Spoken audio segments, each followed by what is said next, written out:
Do the right thing at all times, regardless of who's doing the wrong thing. You know, one evening, on a Sunday evening, I was driving down the streets of Lagos and I approached a traffic light. There wasn't much traffic going on that day. In fact, there really was no other car crossing past the light. And so I stopped at the right light because it was a red light.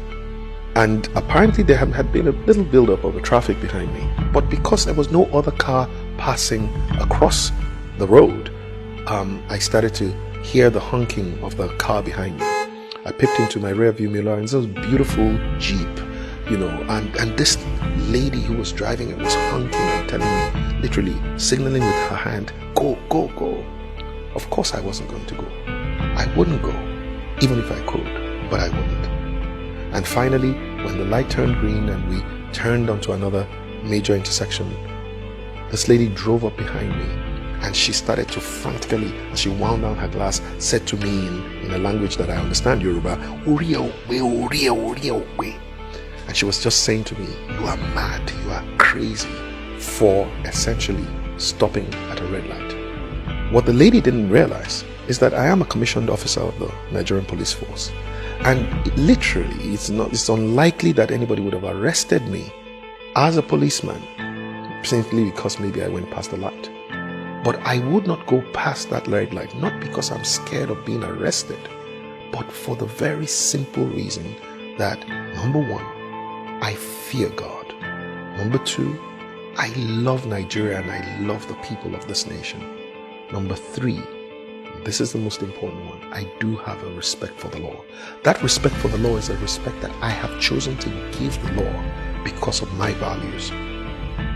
You see, the other thing that the lady did not realize was that as she was winding down her glass to tell me how crazy I was, she had wound down the glass, the rear glass, and two little beautiful girls were peeping their head out of this beautiful Jeep, looking at this man who their mom had just told was a madman for stopping at a red light.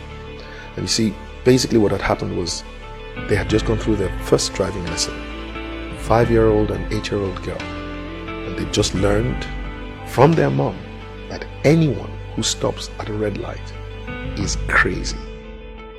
This is essentially how we have confused a generation. And I'm sure you know that there was a time when there was a generation that knew what was right from wrong and chose to do what was right. And somehow they passed on the wrong signal to the next generation. Once that generation got confused, they started to look at what was right and look at what was wrong and called what was wrong all right. You know, the word all right comes from two words, altered right. It used to be wrong, but somehow now it's altered right. It's all right. But guess what? We have now come to another generation, and I think they are the most confused. This is the generation that begins to think that what is wrong is right and what is right is wrong. And so we have to go to a place where we restore not only our values, but we put it back, the right values, into the consciousness of our people. And the only way we can do so is each of us, especially you and I, choosing to be the ABCD of our values. In other words, first we have to be the advocates of our values. We have to be the proponents of these values. We have to go out and literally on behalf of the values tell people what we stand for. My great mentor, Dr. Christopher Kolade, said, it's not enough for you to stand for what is right. You must let people know what you stand for. But then, apart from being an advocate, we have to become believers and behavers of our values. In other words, don't just say what you believe, behave in accordance with your beliefs. And then there is C, be a champion for your values. Choose to make and convince other people what it is that you stand for. And the last one, be a defender for your values. You know, you have to defend your values. Every time your values are violated, stand up for your values. You're standing on a queue and somebody else wants to go past that queue, say something. Don't just say Nigerians. No, say something. Insist that your values, the right values, must also be defended. And this is how we will put the right values back into the consciousness of our nation. Each one advocating, believing and behaving, convincing and defending our values.